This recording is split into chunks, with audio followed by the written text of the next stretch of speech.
my fitness, how would those things feel about me if it was another person? If it was another person and like I was seeing them in like their highest version, if my job that I'm saying that I hate and like I hate showing up for this thing, how would my job feel about that? My job was a person and I was showing up to it every single day saying, I hate you, you suck.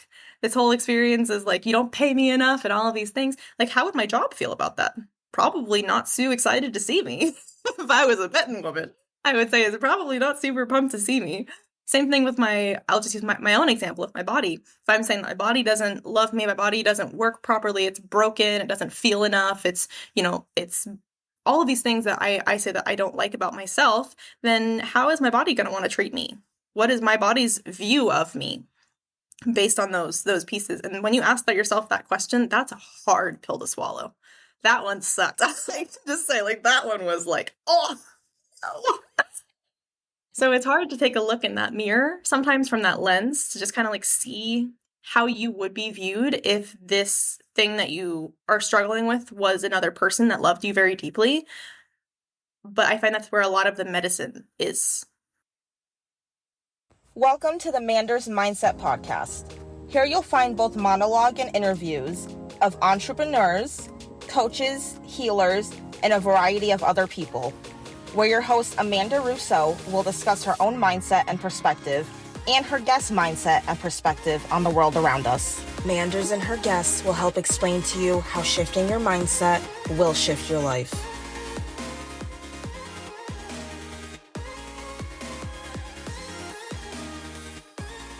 Hey guys, welcome back to another episode of Manders Mindset. As always, I'm your host, Amanda Russo, aka the Breathing Goddess. And I am here today with a really special guest. If you heard my highlights of 2023 podcast, I mentioned this individual because she is one of the people I am most grateful for from 2023. She also has really helped shape how I view fitness, how I view the gym, and everything in terms of that. I am here today with my dear friend and my coach, Lexa Rukstela. Lexa, how are you today? Oh my gosh, after an intro like that, I am like on the moon. Oh my goodness, thank you. I literally got full body shivers. That means so much to me. Of course. I mean it. I really, really do. So can you tell the listeners a little bit about who you are? Yeah, I know it's a silly absolutely. question, but I wear so many hats. I would say the one that I wear the most commonly is fitness coach, bodybuilding extraordinaire, and lately more of like a yoga instructor. So that's been super fun. On top of that, outside of the career-oriented stuff, I absolutely love anything and everything theater. I love musicals. I love singing. I love any type of creativity and art form, and just like movement. Anything embodiment just gets me super excited. So those are the cliff notes, I would say. awesome. I love all of that. So can you tell us a little bit about how you first got into fitness and bodybuilding? Yeah, absolutely. So I was super lucky to get into it so early because my mom actually, when I was younger, she started lifting. She was super jacked, like so jacked. And she wanted to do a bodybuilding show at some point. And then somewhere along the line, she got really sick and wasn't able to continue lifting or exercising for a while. So I kind of picked it up for the both of us. And I had my first bodybuilding show when I was 18. And then I had my other one 3 years later. And now I'm in kind of like this eternal off season, kind of like with you. We're just like waiting for the right moment. And it's honestly completely shaped my life. Like, I don't know what would have happened if she didn't have that path in her life, because it's literally molded me to where I am today, which is really beautiful. Wow. So did she compete or did she not compete? She did not get the chance to, no. Okay. And about how old were you when you first started seeing your mom doing that? Approximately. Oh gosh, I think I was like 12, 13. Like, I remember she would go to Planet Fitness and she would like wake me up super early because she was an early riser. So I would like just get dragged to the gym and had my first protein shake and didn't shut the lid all the way. So I like splashed like protein all over the wall. So I've literally had like all of those like really not fun, clunky experiences super early. Oh my gosh, that's so funny. Wow, I love that. That's so cool. So, we're going to talk a little bit about the masculine and feminine within fitness. And I'm going to leave that over to you because I have so many questions. So, if you want to kind of explain maybe start with the definitions of both and go from there. Yeah, absolutely. So I know that this is more of a woo-woo topic that people are only like just now starting to integrate into their fitness, which I think is so cool because I've been talking about it for a hot minute. And when I first started, people are like, what is this crazy lady talking about? I have a master's degree and I'm talking about this like crazy, like traditions from forever ago. But they're honestly not that crazy. They're the masculine and feminine energies. You can also call them yin yang, solar, lunar. You can call them anything you like if those gendered terms are a little bit too charged for you. But basically, they are just the two polar energies of the universe. So you see them literally everywhere. You can see the masculine in the hot and you can see the feminine in the cold. It's just like the opposing forces. And at the same time, they're on the same spectrum. So even if they're on the opposite sides, they still connect. So they're still connected and they depend on each other because you can't have hot without cold and you can't have cold without hot. So these are just the pieces that we usually see in opposition, but equally reliant on each other in relationship. So does that make sense so far? Yes. Awesome. So the masculine is going to be, I think a lot of people associate it with this very like hardcore, like I got to do everything my own way and like lone wolf style energy, when in reality, the masculine really just wants to be devoted to the feminine. And it also is devoted to truth. So it wants whatever that looks like in their own masculine expression. And the feminine just wants to feel alive. The feminine just wants to feel deeply embodied and understood and seen. So that's how these two kind of go hand in hand, because the feminine is always desiring more, always wanting more, and the masculine is like, how can I give that to you? Like, how can we like move this forward, which is really beautiful. And I'm explaining this in more romantic terms. That's kind of how I see the world. I see everything as romantic. So that's kind of like my own lens on it. But of course, it doesn't have to just be in this like romantic context. It's more of like this teamwork, teammate style relationship, if that makes sense. Yeah. Can you explain how you see that show up in fitness? Yes, I love that. A lot. So I work exclusively with women right now. I don't work with any men. And a lot of the women that I work with, they're such badasses, honestly. They are so amazing. I love them so much. And the one thing that I notice I have to do with most of my female clients is to pull them back. Their masculine is like so far in the picture and they're like, I'm just gonna like do everything and I don't need to take any days off, and they're just very hardened. And that's wonderful to have that motivation and like that discipline. That's not a word that I typically use, but that's that discipline to get the things done that they need to get done, to see the goals that they want. And at the same time, what I notice happens here is that they start to burn out.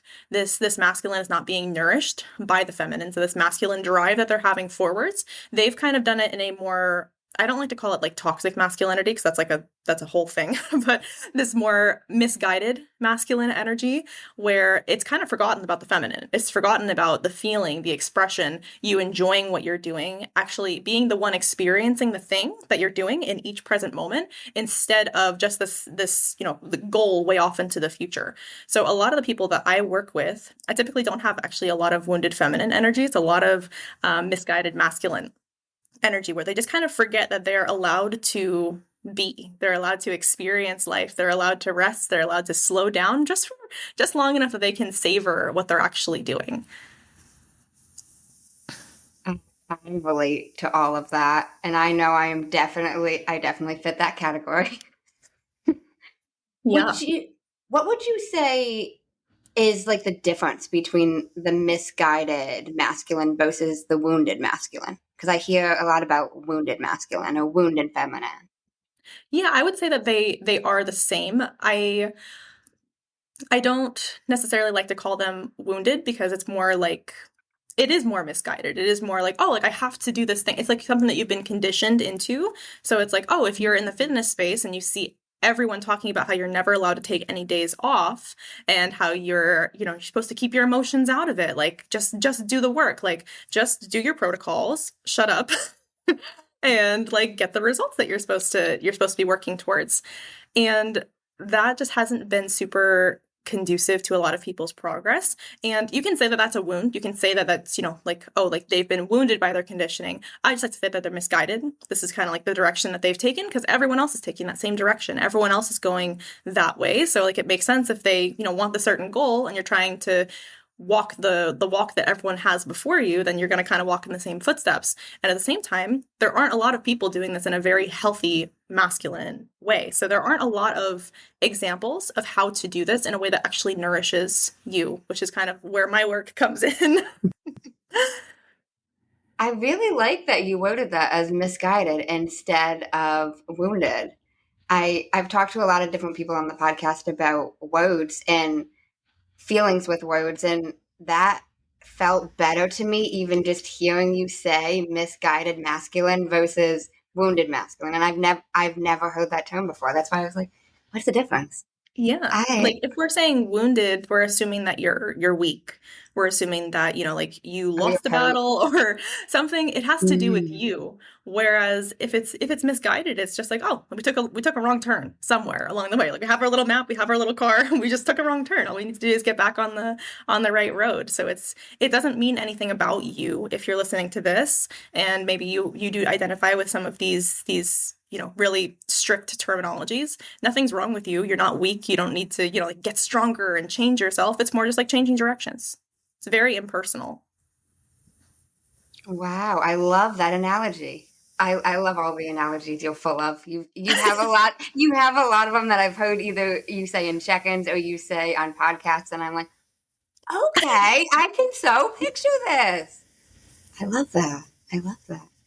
So, for anybody listening to this, what would you suggest if they feel they notice they're in their misguided masculine? I would ask what is motivating you to take the actions that you're taking, because I notice a lot of people who are misguided, it's a lot of fear. It's just being very scared that if they do it a different way that they haven't seen done before, that they're not going to get the outcome that they're looking for. Meanwhile, we're always like chasing this crazy outcome that's way off in the distance and we don't actually know what it is or what it feels like or what it looks like.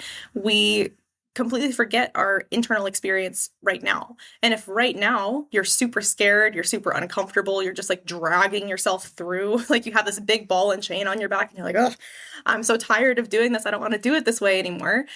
Fun fact, if you had to do it to get it, you're probably going to have to keep doing that thing to keep it. So it's taking that pause, noticing what you're doing, how you're feeling about it. And if it's ideally if it's, really negative and you're not experiencing it in a way that feels healthy, nourishing, understanding to your own self, then that's a really big signal. That's a really big signal that your body's giving you, that your mind is giving you, that like, hey, something about this isn't fitting for us. So it's just noticing, stopping, pausing, feeling, and moving forward from that direction. And again, like, these are not bad feelings that I'm saying. It's not bad to be scared. It's not bad to, forget the present moment. We do it all the time. We do it all the time. It's not a negative thing. It's just whenever you do remember, whenever you do have that signal come up that like something is not clicking for me, that we can take that as feedback, as like biofeedback, like on our check-ins, so like digestion and sleep and everything like that. Those are all just signals to us that we can just use to take the next step, make a different choice. I love everything you just said there. Okay. What do you have any suggestions about balancing the masculine and the feminine in fitness? Absolutely. I think the first thing that would be really helpful is understanding what the feminine does look like, because a lot of people in fitness just assume that the feminine doesn't work. Doesn't want to do anything. He's just like sitting there eating grapes or like cookies and pizza all day.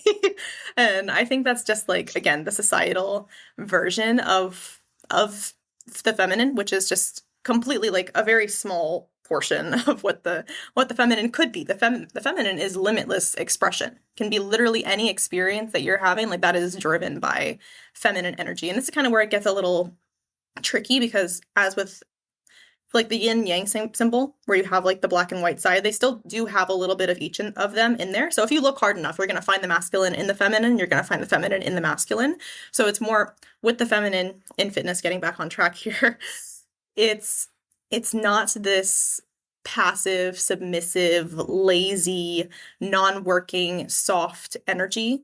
It can be, but it's not just that. So limiting that to the only way that the feminine could be expressed is usually the thing that's driving this fear in the masculine. Because if it wants to be this thing, or if you think that feminine can only be those characteristics, then the masculine is going to be like, uh-oh, I don't want that thing, which is, again, a misguided masculine, because the masculine's job is to witness, experience, accept all of the feminine. Every expression that you could have, the masculine is the one that holds all of it.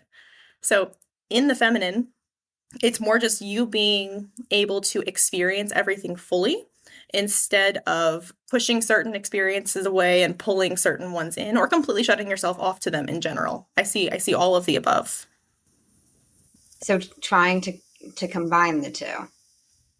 Combining the two and widening the lens of what it means to be both. Because again, when we talk about the masculine and feminine, a lot of people are going to have certain preconceived notions about what that means. Like I said, like pink is flowers and pink, and that's feminine. And then like masculine is like by yourself, hardcore, like guns and ammo and war and all these things. And it's like, no, like that's not necessarily like what it is. That's just the societal expectations, or the societal understanding of what these energies are. So it's more just like widening, like what could this be? What could this look like? What is a softer, more inclusive experience that I would actually want to have with these energies? Because again, like you create your own reality. I've heard you talk about this on your podcast before. It's like you can change whatever you want to change. It's just a matter of changing your perspective first. That is so true. That is so true. So I know you mentioned reflecting and like asking yourself, why are you feeling this? Why are you doing this? Do you have any suggestions for anybody if they're not sure how to identify which they are leaning more into? So I can use myself as an example because I, yes, have struggled a lot with the misguided masculine, but for the longest time, I didn't realize like that's what I was in until even after I hit like a strong burnout. I wasn't able to identify that that's what I was experiencing, if that makes sense. yeah, absolutely. So I would say burnout is the biggest thing that I see when it comes to the misguided masculine energy. And as far as the misguided feminine energy goes, it's typically this, I don't like the word victim mentality, but I don't have another one in place for it. It's more like a frozen aspect where you're not able to get yourself out of the current situation that you're in. And it's kind of this, it is more of this passive energy where you notice you don't have the motivation to do anything. You don't really want to get up off the couch and like go do what you're supposed to do, or do things that would help you feel better, that would help you feel differently, that would expand your capacity for your purpose, for your truth, things that would feel really good in your body.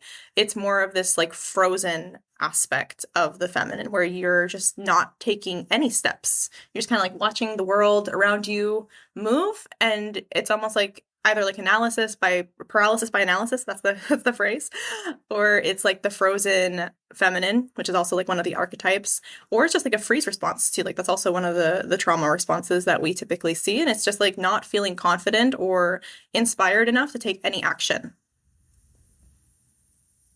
Okay. You explained that so well. Thank you. Thank you very much.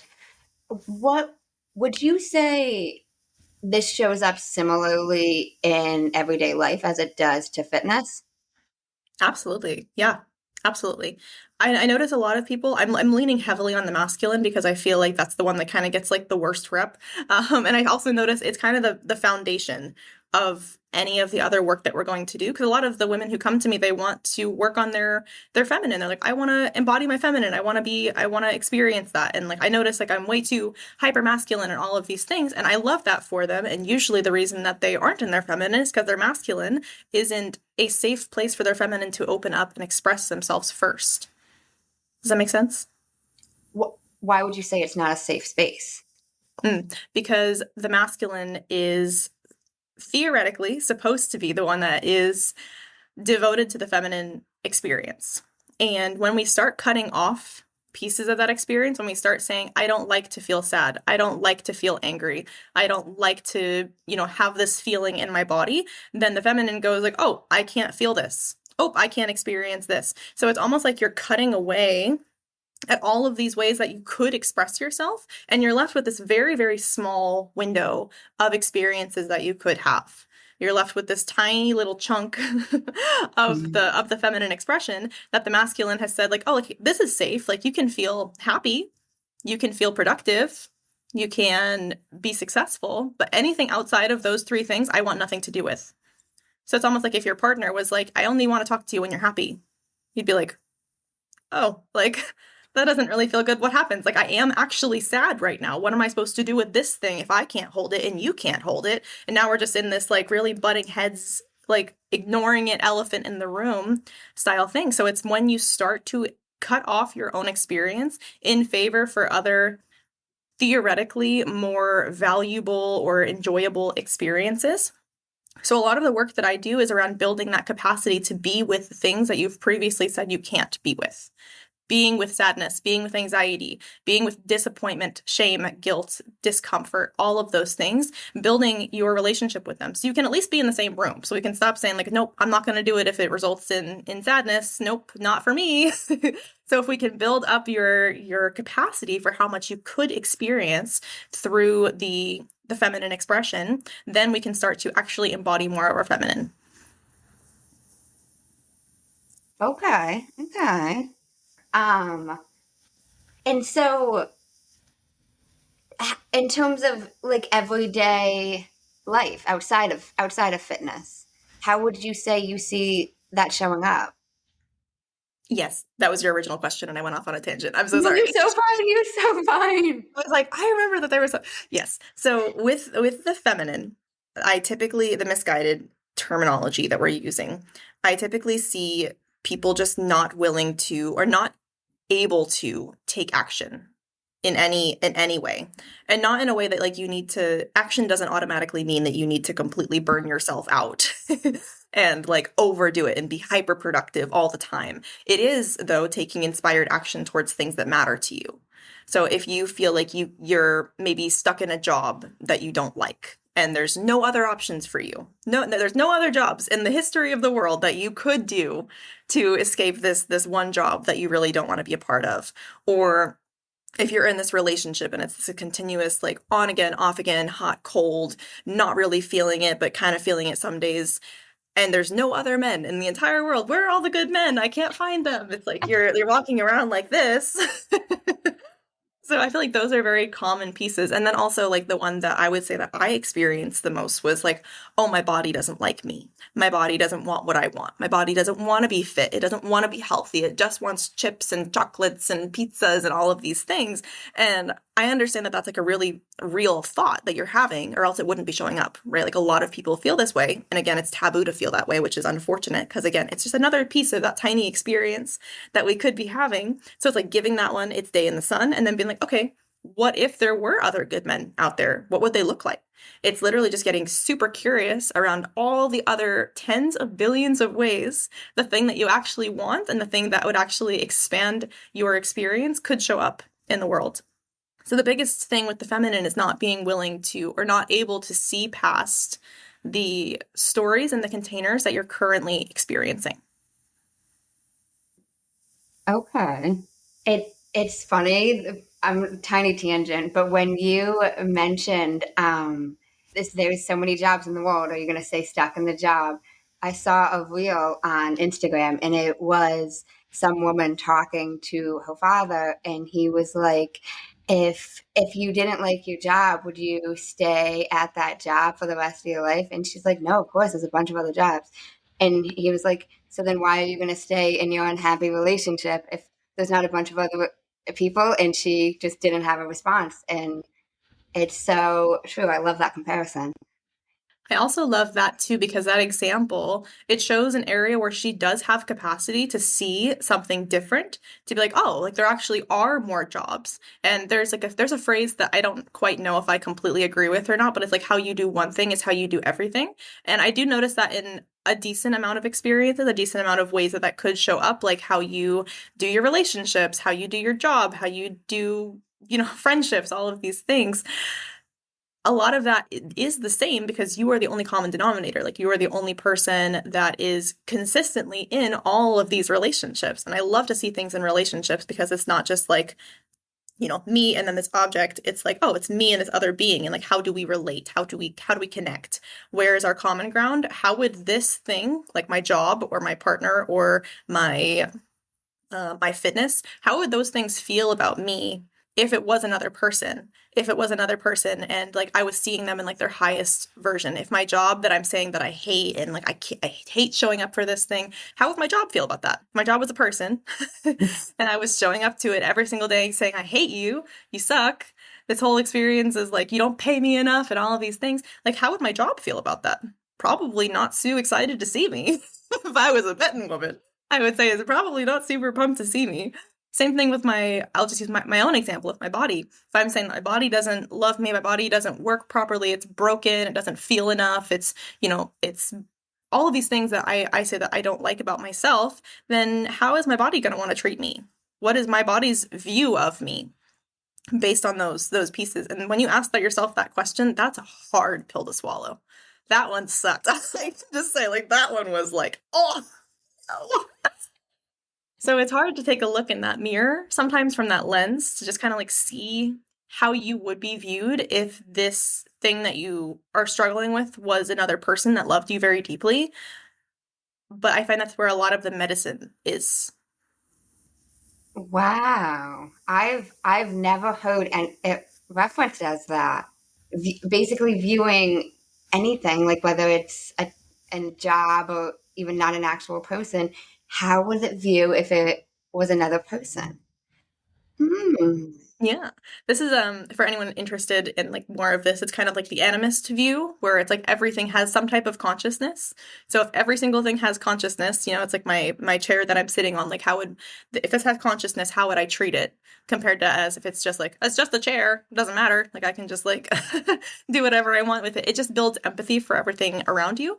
And I didn't notice that was like my view on life until like someone explained it to me and I was like, "Oh, I do that. I've always done that." So I find that it's just the most empathetic and compassionate way that you can go through the world. A lot of people don't view it that way, and that's perfectly fine. But that's what makes most sense to my noodle brain over here. What was that word that you used at the beginning of that? Animism.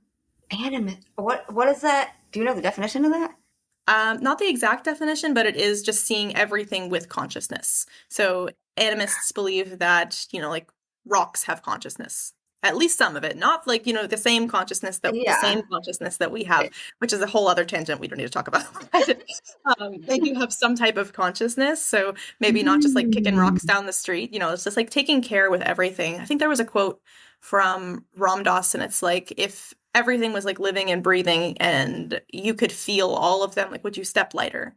Would you step lighter on the earth? Would you walk with more care? And I feel like that's the way that I kind of do my best to walk through the world.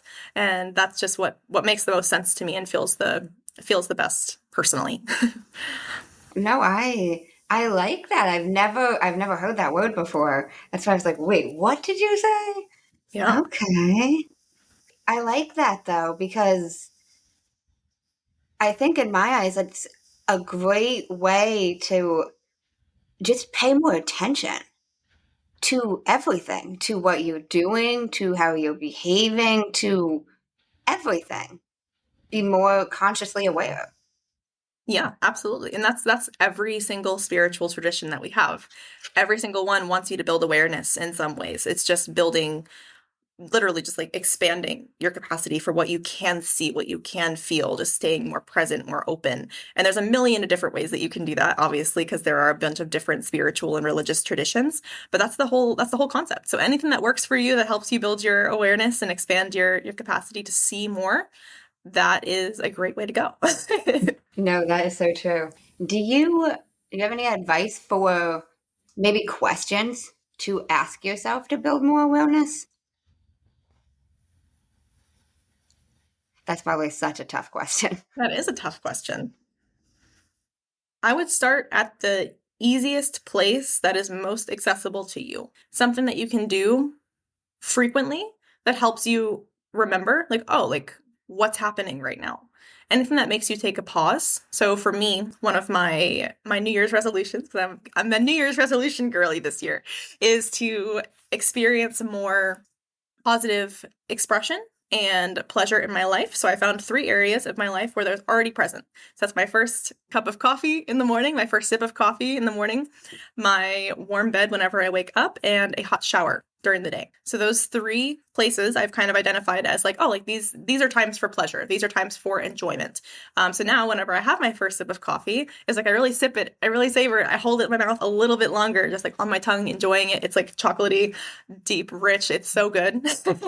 And then like the hot shower, it's like, oh, you have like the nice pressure of the shower head, you have the warm water, and then in your bed, you have like the nice blankets. So for me, these are all like signals to slow down and experience more. So slow the mind down, notice what is happening in the body. So I would say the easiest way is to find something like that for you. It can be whenever you're hopping on a meeting and you're waiting for someone else to come on, that you just like pause for a minute, notice your breath. What's going on? Notice your thoughts. What are your thoughts saying? Those are also great places to start. You don't have to sit on a meditation cushion. You don't have to go to a breathwork class. You don't have to go to yoga. These are all options for you if you'd like someone to kind of hold that container for you. And I love that. I personally love in my feminine to have someone else hold this masculine container for me, and all I need to do is show up and follow directions. I love that. But for you, if you're kind of like just starting, it's like just finding any menial moment in your day that you can stop, pause, notice, reflect, and then keep going. Whenever you remember, just take that as a practice. 5-second practice. I love that. I love how you mentioned you don't have to sit like on a meditation cushion, like just even taking a breath. I saw a quote, and I'm so going to butcher it, but it said something along the lines of like, even if you don't have time to meditate, take a deep breath before you take a bite of your food. Even if you don't have time, you don't have time for these certain spiritual practices, there's like a small thing that you can do. Do you know the quote I'm referencing? I am not referencing it very well. I don't know the quote, but I do. I love the content. I love what you said. Absolutely. And one thing that I noticed, like I used to be someone that's like, I sometimes still am someone who's like, I don't want to meditate. Don't make me sit down. Don't you make me sit down. I'm not going to do it. But I have found that I do meditate all the time without having to sit down, without doing anything differently. You can meditate.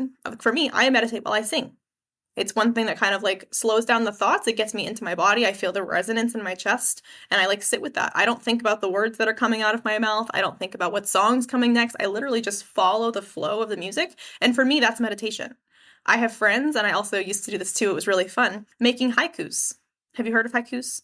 We learned about them in school forever ago, but it's like when you have a very short poem, it's 5 syllables, 7 syllables, 5 syllables, and you can just make them about anything. You know, you can make them about like squirrels dancing in trees. And then you make like 3 of those lines. It's just like around like what you see. It's supposed to be short because your awareness and your attention span is short. So it's just like making you pause, look outside, see what's going on in your current awareness. That's another great way to meditate. You also meditate without even knowing that you're meditating. So sometimes when you have like this brilliant thought come in your head, you're like, you know what? I'm going to start going to the gym tomorrow. I'm going to get I'm going to get these new things that I need for like running or sneakers or clothing. And I'm going to prep my meals. And then you have that thought. And what do you do with it? You ignore it. A lot of people that I work with, they have thoughts like that all the time, that they could just go do these things. And then they ignore those thoughts. Well, what is that? That's meditation. It's like you watch the thought, you're like, oh, that would be an interesting thing to do, but that's not for me right now, and I'm going to let that one go. And then there are other thoughts that we get super identified with throughout the day. We're like, this one's really fun. Let's see this from like 10 billion different angles. Let's keep looking at the same thought, overworking it. That is still also a form of meditation. Like you can choose to go into the thoughts, or you can choose to come out of them and just watch them. There's like contractive and expansive practices. So technically, you're already an amazing meditator and you don't even know it. You don't even know it. I feel like a lot of people just get so caught up in the traditional way of what it looks like and what they say. It's like, stop your thoughts, don't think. And then people think and they're like, crap, I messed up. So it's just finding like the ways that you already are and building off of those as if they're like little building blocks. That I completely agree with. And I love how you mentioned so many things basically are meditating that a lot of people don't even realize. I spoke with a guy on the podcast and he goes on a walk every single day, just therapeutically, but he doesn't bring his phone. He doesn't track how far he's going. He doesn't track the steps, the miles. He just goes for a walk. That's a form of meditation too. It's bringing awareness to your thoughts or not bringing awareness to your thoughts. Like, I I completely agree with that. You know, I feel like so many people get wrapped up in your typical meditation, like I'm sitting in the pose, I've got my arms out, like my posture is completely like straight. I'm not thinking about anything. I'm like in this like monk like state, and that's not the case. He's not everybody has heard of him, but have you heard of the man David G? Mm-mm. He's a meditation kind of guru, and I did a guided meditation workshop with him, and it's actually the first thing that got me into meditating about 3 or 4 years ago. And he said something that resonated with me so much. But he said there's three things that can happen when we meditate. You can experience stillness, you can experience thoughts, or you can fall asleep, and you're likely to experience all of them. And I really related to that because regardless of whether you are meditating in your traditional sitting on the meditation cushion, whether you're meditating during a walk, whether you're meditating laying down, whether you're meditating while singing, like you can experience any of those three things. And it's not bad, it's not good. It's just a part of the process and bringing awareness to it. Yeah, absolutely. And I think with that too, with a lot of people who think that they need to meditate, like you said, with the super straight posture and their arms out and in this certain mudra and all those other fun things, it's what is the purpose of you meditating? Like what are you trying to gain? So it's like in yoga, they always have you set an intention for class. What is your intention? Like if your intention for meditating is because you have thoughts that just won't stop in your head and you just need to find some type of moment of stillness and you need to practice that, then why do you need to do these crazy meditations that are supposed to help you get enlightened? That's not your goal. That's not for you right now. So like what would be for you to help you stop your thoughts? Where is the place that you do feel most peaceful? And how can we add more of that to your life right now instead of trying to, like build in this completely new thing that might not actually help you? I love that. I love how you mentioned what's the purpose? Like, what is your purpose for doing that? I think that's so important to think about with everything, whether it's meditating, whether it's yoga, whether it's fitness, whether it's meal prepping, anything, even if it's not any of these topics, what are you doing it for? Because that will really, I think, help with so much. Because why are you doing it? And I see that's where a lot of people get these burnout feelings because a lot of them are trying to do things that they never actually wanted to do in the first place. It's almost like they got swept up in the crowd and they didn't really like know where they were going, and then all of a sudden it was too late and they're like too far in now and like I can't give up all these things. I can't give up this like life that I've built, and like now I have to keep all of these things going because like I said, if you have to keep doing it or you have to do it to get it, you're going to have to keep doing it to keep it. So if you get stuck and swept up in this wave and you don't know how to get out, then you kind of have this like trapped feeling, which is where this burnout comes in, because it's like you notice that you'd like to be doing something differently, but you can't because you feel like you're going to lose everything if you do. So that's a really great point that you brought up there. So what I get from you mentioning that is kind of like struggling with letting go of that identity. Would you agree with that? Yes, and letting go of the potential outcome that you think you're going to receive. Because if you don't like what you're doing and you think that this is the only way that you need to be to get it, or the only way that you can act to get that thing, then again, that feels very, very trapping. And it's more like if that's the only way that you can see yourself getting it is if you climb to the top of this mountain, it shuts off all of those other different ways that you could potentially reach the top. You know, maybe there's a shuttle that's driving by that you could get that you haven't seen. So I would say, like, yes, there's definitely like an identity component, because your current identity saying that, like, I need to get this thing, and then the actual reality of who you are is saying that we don't want this thing like this. So you have these opposing forces. So you kind of need to update one or both of those versions to actually get the thing that you want. Mm. Wow. I also love that analogy too. Maybe there's a shuttle. But that is so true. I don't remember who told me this or where I heard this, but I also heard the analogy of there's multiple navigations or ways to get to the same destination. Like, you can get to Florida and there's multiple ways that you can end up in Florida. You can, or whatever the destination is. And everybody can get to that same destination, but maybe they took a different route. And I think that is so important for so many people to realize with every area of life. Like, you have truly helped me realize this with fitness, that you can get to the destination that you want, even if you do not do it the way that society, social media, and everybody says this is what you have to do. Love that. Love all of that, by the way. And going back to the masculine and feminine, this is where the masculine comes in, because it does need to be that kind of like courageous pull to be like, hey, I don't know if this is going to work, but like, what if the way that I want to do it is the right way to do it? Like, what if our way is the right way? Like, what if we are the trailblazers? Like I always like to use this analogy because like I do have a research background. I have my master's in exercise science, and like they always teach us the research of like, okay, like this is how much protein is supposed to work, and this is how much volume for training is supposed to work, and these are the types of foods, and all of those things that they teach you. Those are just very good guidelines. they're relatively accurate for a decent amount of people, but these are always done on huge studies or like a lot of different people. If we're compiling all of the research on exercise science, there's probably thousands and thousands of people that they've studied, but they haven't ever studied you. They haven't ever studied your unique needs, your unique lifestyle pieces. They've only taken, a lot of exercise science studies are only like 10 to 20 people. Like they're very small, a lot of them. So they've only taken those people who fit their very unique criteria, and they haven't studied you exactly. So of course we can use research as a really nice guideline. It's almost like the highway. And then at some point we got to get off the highway to get to the actual destination. So we do need to branch off the common path at some point to go to where you actually want to go. And if we're not brave enough to do that, we're never going to get to your house on the highway.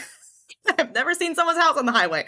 So at some point we have to take a courageous step, and we have to try it our way. We have to do something a little bit uncomfortable, a little bit unknown, and lean into that. And what's really cool is you don't actually have to worry about not having the GPS. You already have one. Your body's sending you signals all the time. Your body's telling you, I like this, I don't like this, this is working for us, we would like this better, a million times a day. And once we start to learn that and tune into that language, then you always have a compass on you. You always know where you're going. If your body's loving everything that you're doing for your fitness goals, you can trust that it's going to get the result that you want.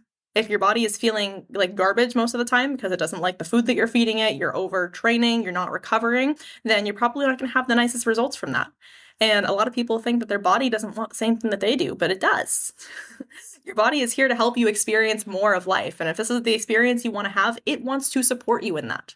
We're not like adversaries. We're not on opposite sides of the battlefield where your body wants one thing and you want another thing and you need to scratch, claw, bite, kick to get it to do the thing. No, you guys can be teammates. You guys can have a relationship. And how amazing would that be if these two powerful forces, you with your mind and your consciousness and your body with its own unique intelligence that we will never fully understand. What a powerhouse. What an amazing team that could be if we saw it that way. Another amazing Alexa analogy. I love that. I love that. So many analogies I've just never heard of, and I'm just over here like speechless. But wow, I love you. I love you too. That is so true, though. Oh my gosh! And I'm just sitting here like, I've never seen a house on the highway. That I agree with everything you just said, but I agree too that like your body will tell you. Sometimes it'll be subtly or it might be very drastically if you don't listen, but it will give you cues. It will tell you whether it's food, whether it's fitness, it'll tell you how it feels, how it likes stuff. And it's just a matter of paying attention in my eyes a little bit to what it's bringing up in you. And I also love how you tied that back into the masculine as I got off on a little bit of a tangent there. So, do you have any advice for people who, I guess, if they're struggling to notice the signals from their body before it gets to the point of them being forced to see that? Because I'm asking in terms of my personal self. I'm someone who, as you know, has struggled a lot with a misguided masculine. Been a long time coming, and I've come a long way with it. But I really struggled and was not able to recognize signs, did not have awareness until I even got to the point. I don't know if I ever told you this story, but I was burning myself to like the ground, and I fell asleep at the wheel, and I only even woke up because I got pulled over, and I completely sober. The cop didn't even ask me, but I was like, "Oh, was I swerving?" And he was like, "No, but I got a call from 3 different people saying that this car was going through all 3 different lanes on the highway." And it took a big reality for me to become aware that what I was doing was burning me to the ground. So, do you have any advice for anybody if they are struggling to notice the signals from their body or notice awareness? Yeah, I love that. And I also want to say I'm so happy that you're here. So happy that you're safe. Thank you. I love you in my life, and I'm just happy that you're here. So Thank you. I'm not happy that it happened, but I'm glad that you were able to find the silver lining from that. As far as noticing something in your body without it being really aggressive all of the time. I think the thing that we talked about earlier is a really great first step is having this reframe where you guys are no longer adversaries. You're not fighting against your body, but instead you're seeing your body as if it's another person. So it has these feelings. So instead of you thinking, I have a body, making it this object where you can do whatever you want with it and it's supposed to just go along with it. And if it doesn't, like if it gets sick or if it needs to sleep, like it's the problem. Like, no, like see it as something that is here to support you, here to be on your journey and guide you. It's the one that's carrying you. If you don't have a body, you're not here anymore. So let's show a little bit more respect, not in a way that you're doing it incorrectly now, but in a way that we could be developing more empathy, more compassion, more appreciation for the body that does carry us. And then on top of that, once you can kind of see it almost as if it's another being, like we talked about previously, then you can start to notice the signals. Then you can start to notice. And I think the easiest ways that I've noticed people can get into their body is going to be first their joints. Your joints are always accessible to you. You're moving them all the time. You can literally just tap in, see what your joints are feeling like. You can just do some nice shoulder circles like I'm doing now. You can ripple your fingers. You can circle your wrist. Just like notice your joints. Just literally feel what that feels like. You can also notice whenever you need to use the restroom. Those are signals that we get that we rarely ignore. We rarely ignore those for long terms. And if we do, it usually doesn't end very well for us. So if you notice that you need to use the restroom, you can be like, oh, my body's speaking to me. This is a need that my body has. I'm going to go consciously fill that and go to the restroom. And it might sound silly, but it's more just like bringing the conscious awareness of like, oh, I actually do already listen to my body. Let me do more of that. And I was going to say hunger signals, but a lot of people are a little out of touch with their hunger signals unless their stomach is like literally growling at them and they're like freaking out. So I would say that those are the 2 easiest places to get in touch with your body. And then, of course, we always have the 5 senses available. So one practice that I use for anyone who has anxiety or has trouble grounding into the present moment is like the 5 senses. So it's like 5 things that you can see around you, 4 things you can hear around you, 3 things you can touch, 2 things you can smell, 1 thing you can taste. Just like going through all of those things and saying it very plainly. Like, I see a wall. I see a white wall. That's what I see. So it's like just going through the list very impartially, very non-personally, just going through your senses of what you experience right now, just grounding yourself into your space. I would say those are probably the 3 easiest ways that you can get into your body where you probably already are in your body. You do it all the time. You just don't notice it. Awesome. I love that. Thank you so much. So I started wrapping up my podcast with these two different segments that I heard on a different podcast. Have you heard of Jay Shetty? No? So he's an author, motivational speaker. He's got a podcast called On Purpose. And he ends his podcast with these two different segments. And I found them so fascinating. So I copied them. And I am now asking them. First section is called The Many Sides to Us. And those 5 questions that have to be answered in one word. Okay. Ready? I'm ready. Question 1. What is one word someone who is meeting you for the first time would describe you as? Alive. Number 2. What is one word that someone who knows you extremely well would use to describe you as?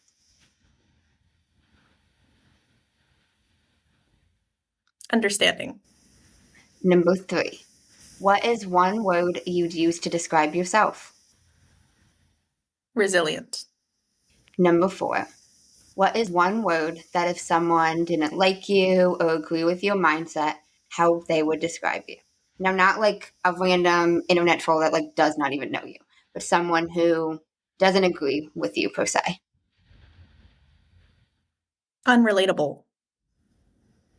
Number 5. What is a word that you're trying to embody right now? Satisfaction. Okay, second section is the final 5.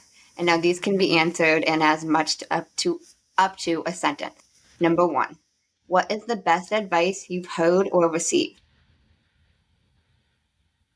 Nothing is personal. Number 2. What is the worst advice you've heard or received? Your feelings don't matter. Number 3.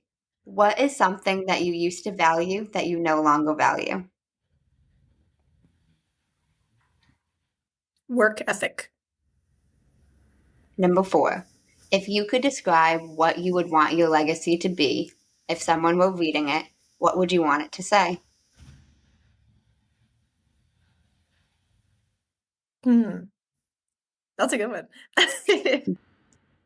That I help people create their dream lives through embodied fitness.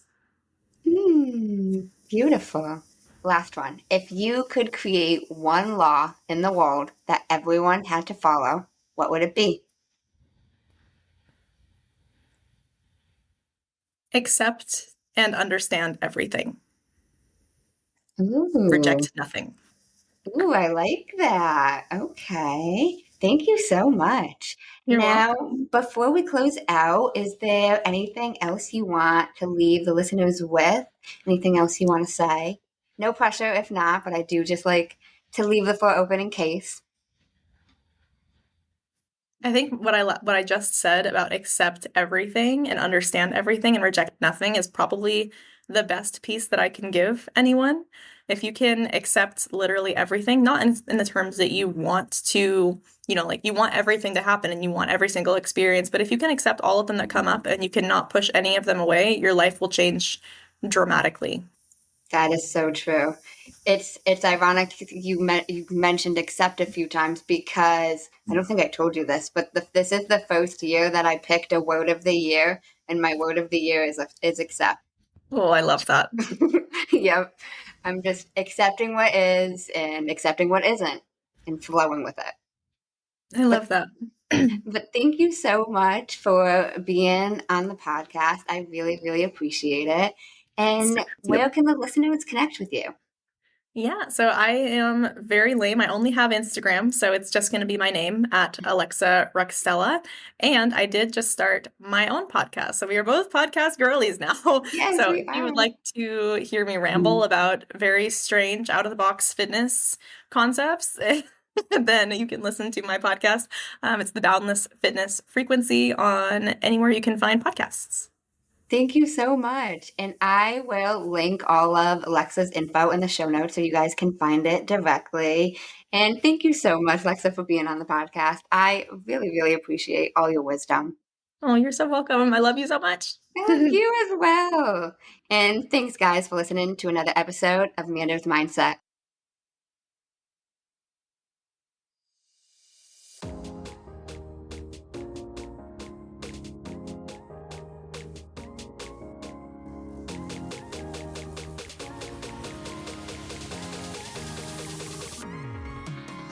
In case no one told you today, I'm proud of you, I'm rooting for you, and you got this. As always, if you enjoyed the show, I would really appreciate it if you would leave me a 5-star rating, leave a review, and share it with anyone you think would benefit from this.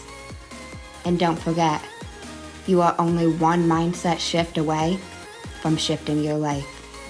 Thanks, guys. Until next time.